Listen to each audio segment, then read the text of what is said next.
who has this much time to log into all these separate things with separate passwords and make this all work? No one. Like, it doesn't exist. You said one of the things that you guys are big in is fintech. Is that Yeah, right? that's right. We kind of look at fintech, and this is RCM, revenue cycle management in dentistry, is a giant mess right now, right? It's kind of Yeah, up it's for grabs, if you will. And we look at it in four different buckets of innovations. Bucket one, payments. Bucket two, financing. Bucket three, claims processing. And bucket four, insurance verification, in no particular order.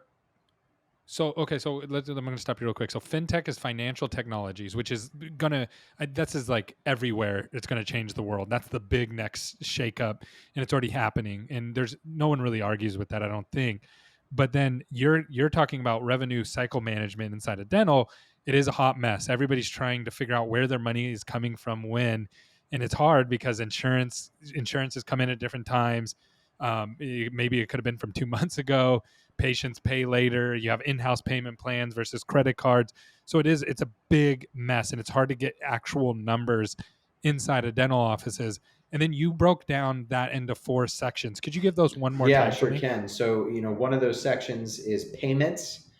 The second section is going into the area of financing. The third section is claims processing, and the fourth section is insurance verification.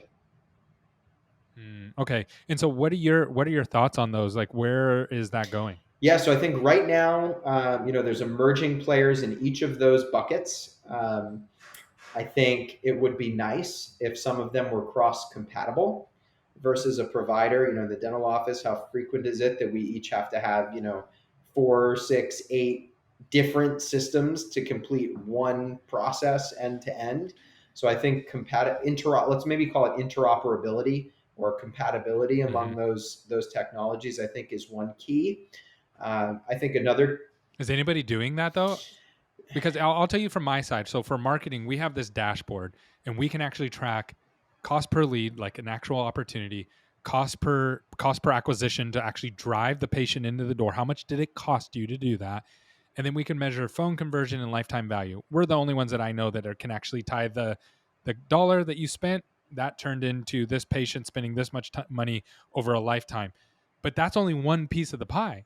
Then you need to track all this other stuff. So I work with all these other great companies, and they're all awesome, but they all have their own dashboards too. Right. And so I always joke, and I'm like, who has this much time to log into all these separate things with separate passwords and make this all work? No one. Like, it doesn't exist. You can't do your chat and your phones and then your marketing and then et cetera, et cetera, et cetera. And that's just marketing. I haven't got into the inside the practice and all those kind of things. And what you're describing is actually just one section inside of the office. So do you see this someone solving that right now or no? In discrete ways, there are some companies that have addressed parts of that. So look, you can look at some of the biggest data and analytics companies in dental, right?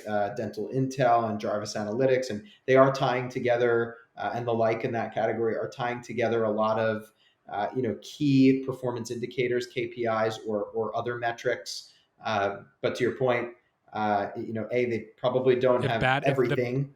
if the data's bad Yeah. in, If it's if the bad back data is out. bad That's the in, problem that no one's talking exactly, about. the data is bad back out. So that's an issue. The other issue is all these other companies creating their dashboard as a service and not necessarily, playing with other dashboards. So you're right. There's a few issues on the just pure data and analytics side of it. I do think that there are some companies that do the match back pretty well. So Simplify being an example there. I think they've done a really nice job of being able to capture somebody with their live chat on the front end, schedule them into the schedule. That patient actually shows up, and assuming that they're integrated with the practice management system, every time that patient even successively comes back, they can really report those numbers back to the practice. But Yeah. again, it's horizontally, Where did that patient come from? it's that they Yeah. Where came did just through their chat feature on the website, right? This is Yeah. just one way that the practice is sourcing their patients, so that. Yeah, so you still don't have phones, you still don't have online scheduler, and then Right. even if you did have all of that, where did that patient come Right. from?